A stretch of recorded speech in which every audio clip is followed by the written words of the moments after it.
Welcome to another 2TLP media production. You're here with me, Reese Layla, and our very special guest today, Aunty Hazel Collins. How are you today, Aunt? Good dear. That's very good to hear. Now, you've been invited to the Justice Awards 2016. We'll get to that in a second, but I just wanted to talk a little bit about your past and how it was growing up around the area. I grew up on the mission, Perfleet Mission. Back in them day when we first moved onto the mission, there was a manager. So with that, we was dictated to about how long you could stay, who you could have visiting, how long they could visit. If you could go over town, you had to get permission, and that sort of thing. From that point of view, it was difficult. Yeah. But from being an Aboriginal child, growing up on that mission, it was good because we was all together and it was a sharing. Everybody shared and cared about each other. Now, let's just talk about the mission for a minute here. What other restrictions did you face growing up out there? Because I'm fair-skinned, it was perceived that I was not Aboriginal. And I'd often be told by police, like they could come in and kick your door down or walk in whenever they wanted, because the manager had control and the welfare and the missionaries that lived there. They had total control. They could tell you when to turn your lights off. If you didn't turn your lights off, they'd turn them off, and you could be prosecuted for so many different things. But from an Aboriginal point of view, they looked after each other. If you was in trouble and you was up the road and Aunty seen you doing something wrong, she'd rouse on you. Yeah. You don't go home and tell your mother, because you're going to get it when you get home too, you know. So you shut your mouth and cop it sweet the first time. And, you know, like the men, they would go out and they'd get the cobra and the kangaroos and everything, and everybody shared. It was not just locked in our own little world inside our own homes. That everybody shared everything. Yeah. And that's how I grew up. But the society today is not like that, and that's sad. So you briefly mentioned the society and the time and compared it to today. What was the time like outside of the mission? We didn't go to town. When I got a bit older, we'd come across and like walk into town, and we just go like get in the water on the mission side and swim the river over and go to the pool. But it wasn't good at the pool when you went there, because they call you little black so-and-sos, tell you was dirty, and so a lot of times we didn't go to the pool, we just swim in the river and then walk home. There was one time I had my first child, and there was a woman, she was pregnant, and she was bashed on the riverbank, and some kids were bashed as well. Police never done nothing, and there was a big uproar about it from people out the mish.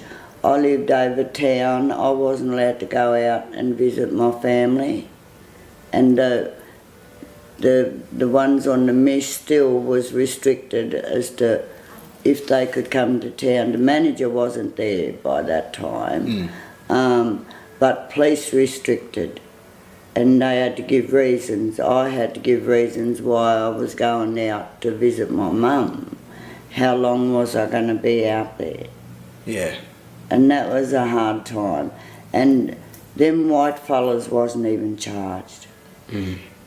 Little kids, they bashed little kids. 2 of them ended up in hospital. They wasn't charged with nothing. But in saying that, the black fellas come over town looking for them, the men, which is their right. they got charged with a fray. Mm. When they were trying to get justice the legal way, when that didn't happen, they decided they had to do something, but my own brother got charged. Mm. They didn't go to jail, but a fray carries a hefty fine and jail time. Yeah. Now just moving on here, by the time you're about ready to move on and have new experiences, where did your path take you?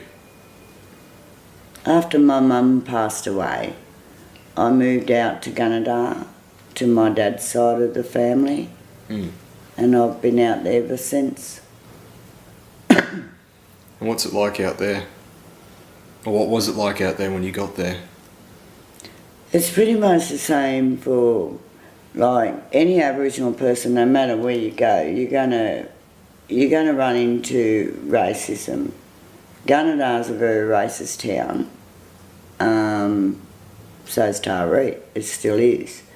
It's not something you're going to ever get away from unless you live out in the scrub on your own.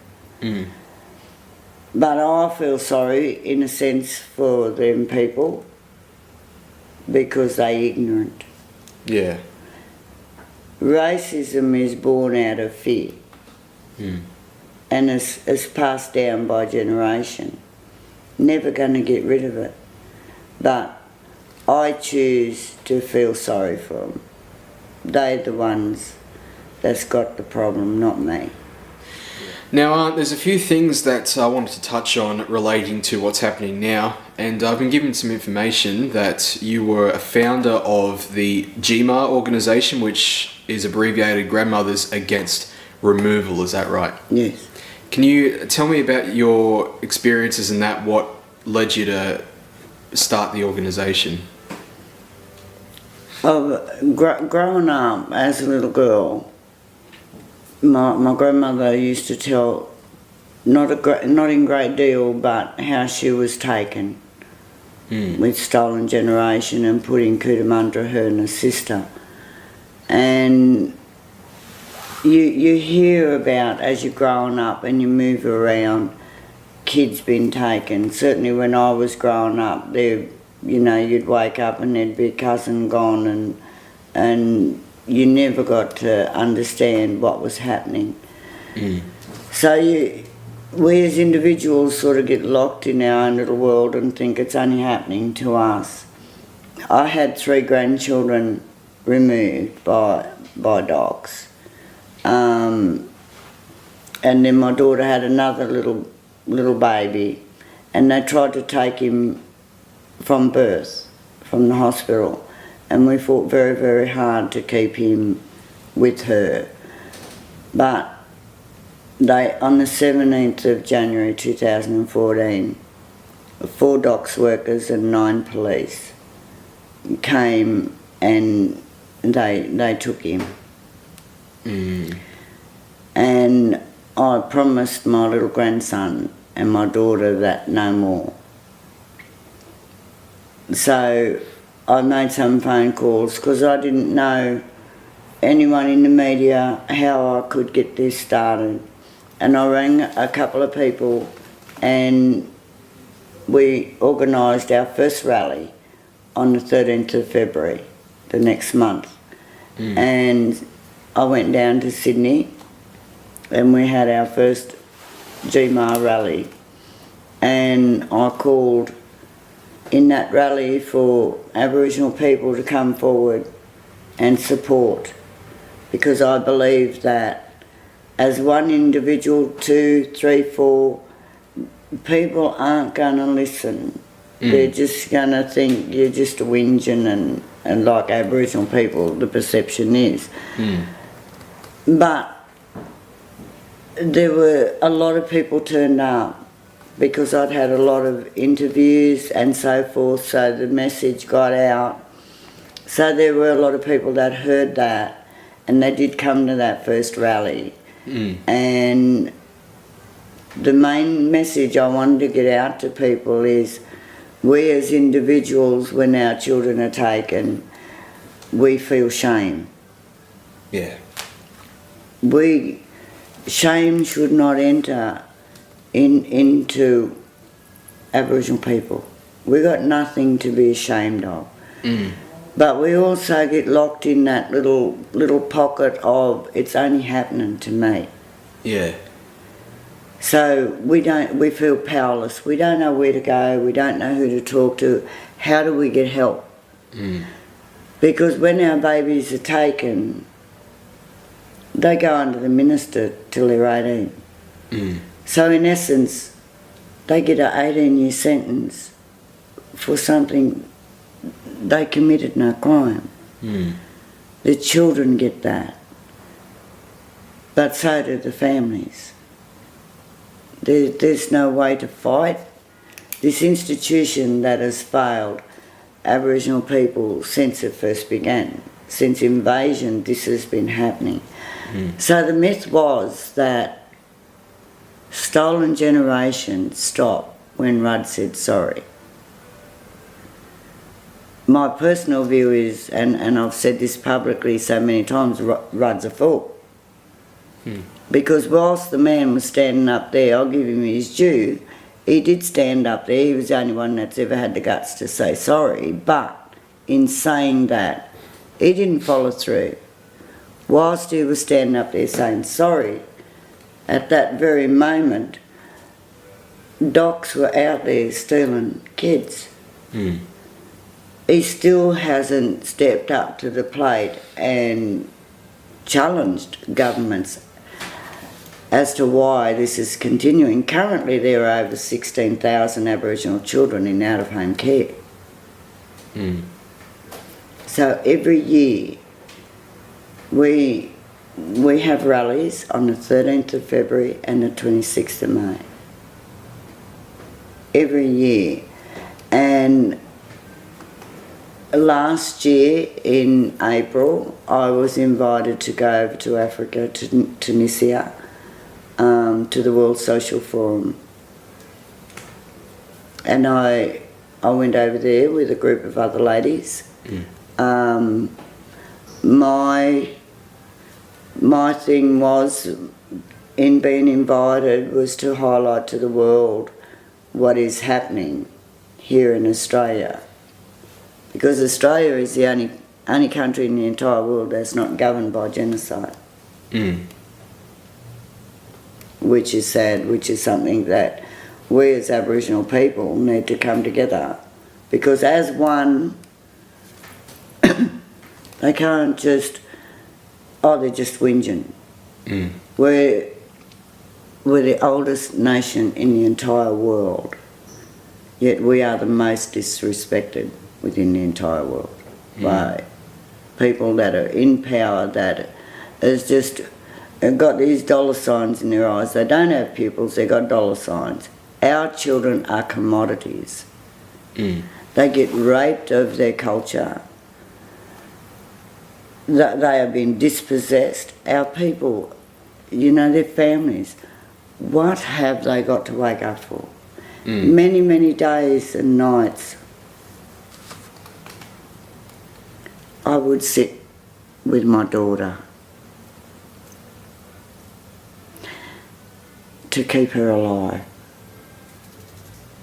and hope that I didn't get that knock on the door to identify her, because they took her babies.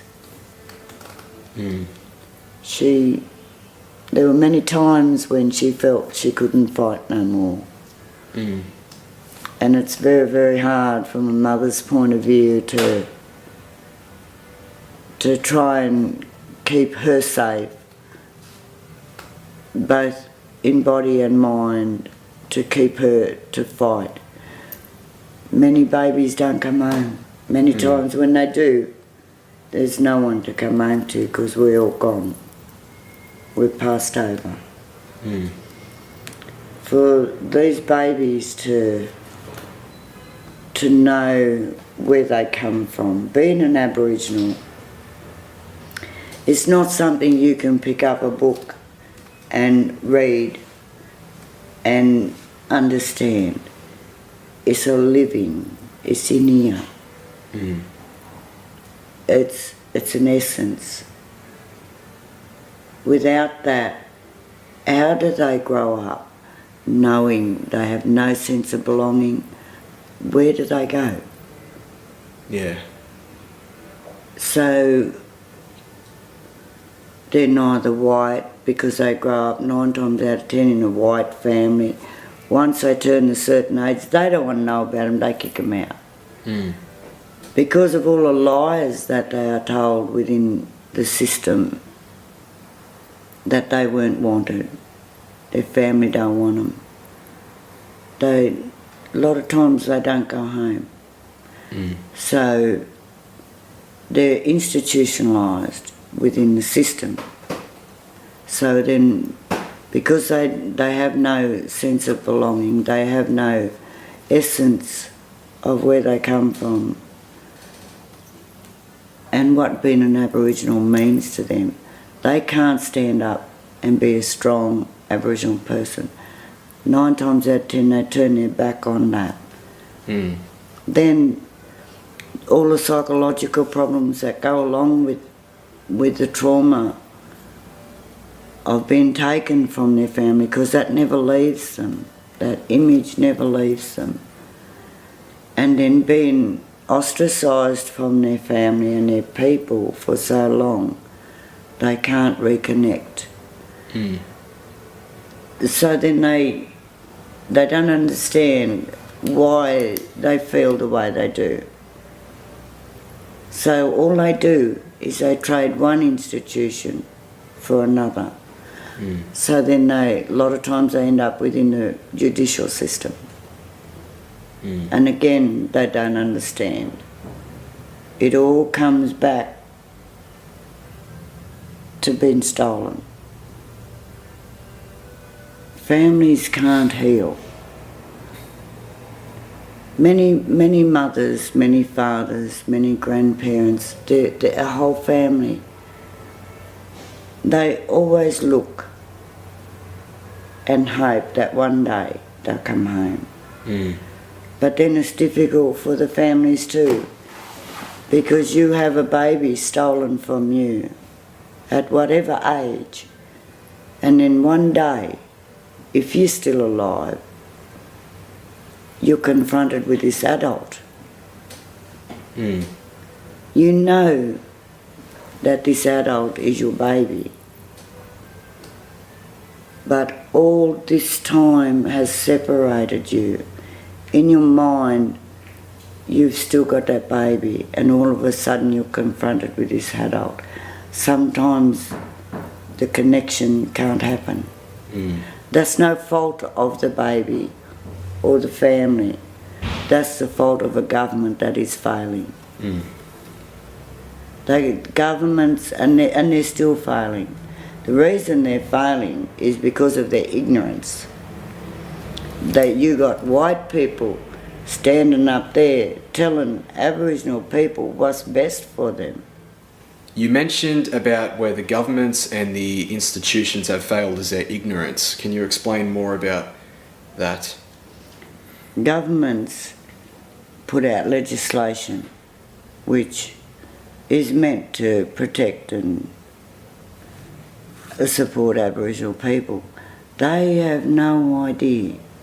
They don't consult with real Aboriginal people on the ground. They don't even put out a survey. They take it upon themselves, as historically they have done since invasion, to determine what is best for us. We are the Aboriginal people.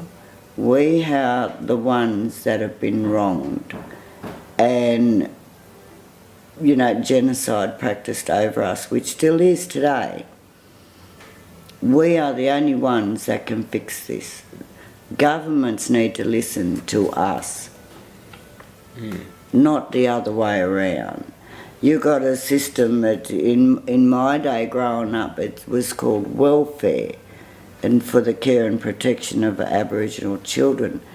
There's no denying Aboriginal children need to be protected, but what governments need to understand is those children need to be protected against an organisation that has mistreated them for generations upon generations upon generations. Mm. Our children are being abused, murdered even, sexually assaulted within the system. The system's not being brought to task in that. That is a crime in anybody's language. We don't abuse our children. There are times when a little one may need, what I like to say, respite from mum and dad, but they don't need to go into a system that is going to fail them. Mm. What they need to be looking at is keep them on country and place them with family, with the intent that they go home. Yeah. Governments, they are starting to listen, but only because of the pressure that is pushed onto them. Not because they understand and realise that they've got it wrong all these years, all these centuries. It's because of the public pressure that GMAR has generated that they're now starting to sit down at the round table and talk. Okay, now we've talked about a few things that have happened, especially the founding of the GMAR organisation. Now, I just wanted to touch on that again. How is the organisation doing currently? Since we first started in January 2014, GMAR now is Australia-wide. We've also worked very, very hard. It was endorsed last year by Brad Azard, and it's called the Guiding Principles, which is how we work very, very hard with the solicitors, the ombudsmans, and everything, Aboriginal women, to develop what docs should be doing, how they should be working with Aboriginal families. Because what normally happens is, I'll use myself as an example. Someone could ring up, make complaints. I might have had an argument with them, so they'll ring up, make complaints to the complaints department. So what normally would happen is docs will get a series of these complaints. They then have a file developed in relation to my children. So as opposed to come and talking to me about these complaints to validate whether they are true or not, they come with the intent to take your baby. And that's what happens.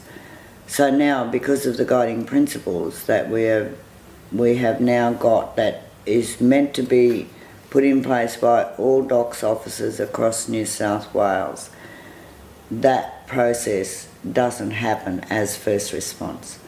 So now if they get a complaint about me, they actually come to me and talk to me about that complaint. I might not necessarily know who made the complaint, but we look at whether that complaint is a fact.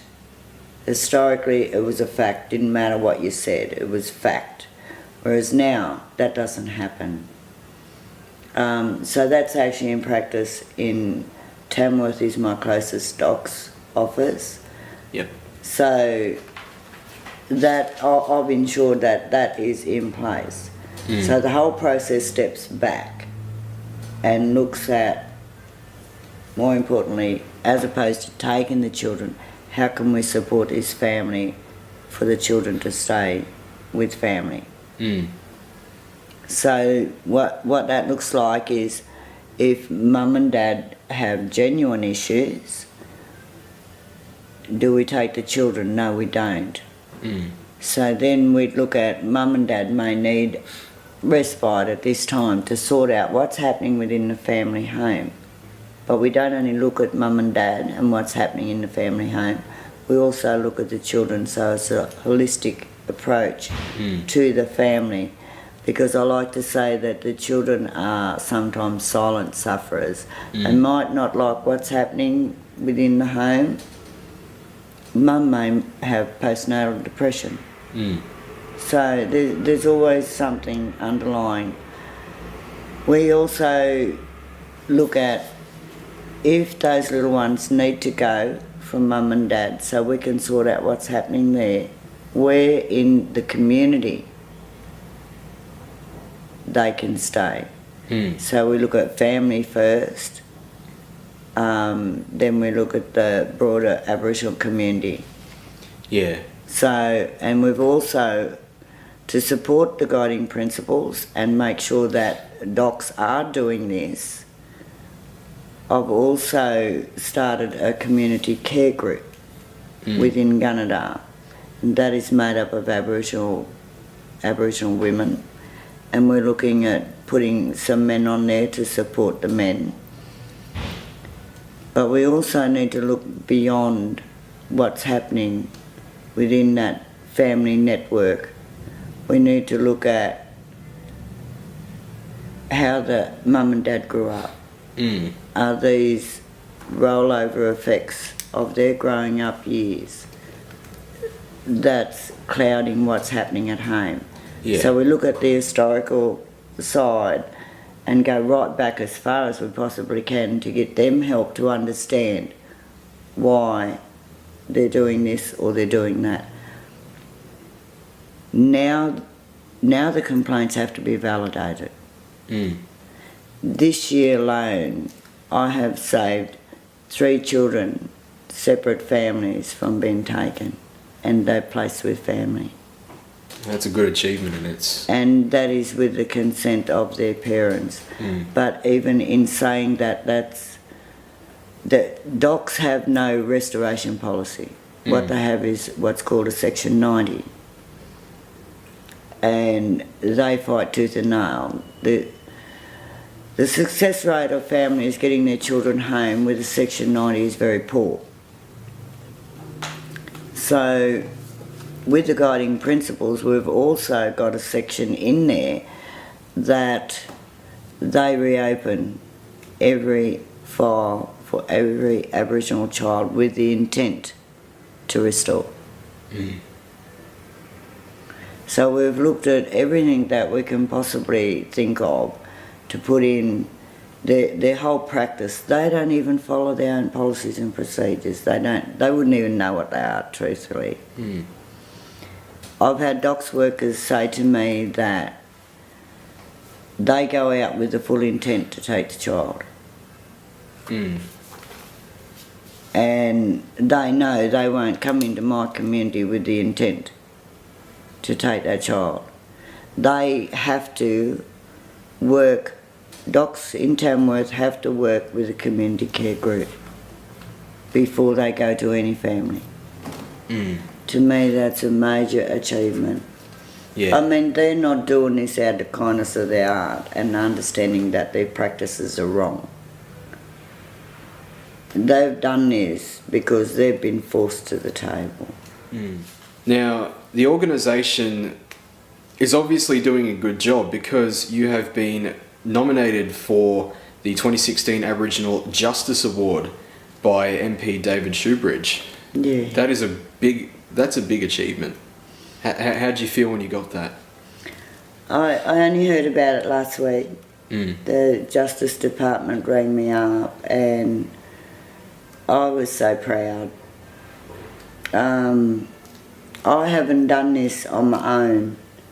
So to me, even like I'm so proud of being nominated. The organisation has been nominated, but every Aboriginal person that their names mightn't be on that.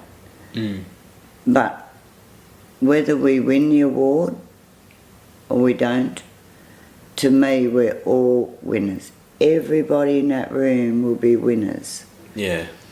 And this award, even though their names are not on it, everybody that has stood up and supported GMAR, this award is for everybody. Most importantly, that I look at that award, if, even just being nominated, we're winners. Yeah. But I look at all that little sea of faces this award is for them.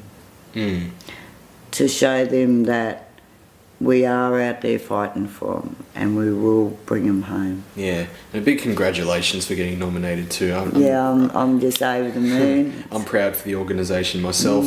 Now, finally, I just wanted to get a personal message from you. Where do you want to go in the future? What is the end result you want? I want the crimes of the past to stop, because they are still the crimes of the present. I want them to keep their hands off our children. We love our children. We will bring these kids home. Every child out there we will bring home. And we will stop the theft of Aboriginal children. I might be dead and gone digging up daisies somewhere, but there's always going to be someone that's going to step up in my place and keep this going. We as a people have to be able to heal the hole that's inside, and that can never happen until our babies come home and the atrocities of the past that are of the present stops. Yeah. That's what I want. I want all our babies home, and I want them to understand once and for all, we have the right to be responsible for the care and protection of our own children, and give that responsibility to our communities across Australia. They need to accept and acknowledge that they got no place in our culture. Well, thank you so much for your service for our communities and our young ones, and especially thank you for joining us here today in the studio. It's been a pleasure to have you. Thank you, my dear. And thank you for watching on 2TLP Media. You're here with me, Reese Laylor, and Aunty Hazel Collins.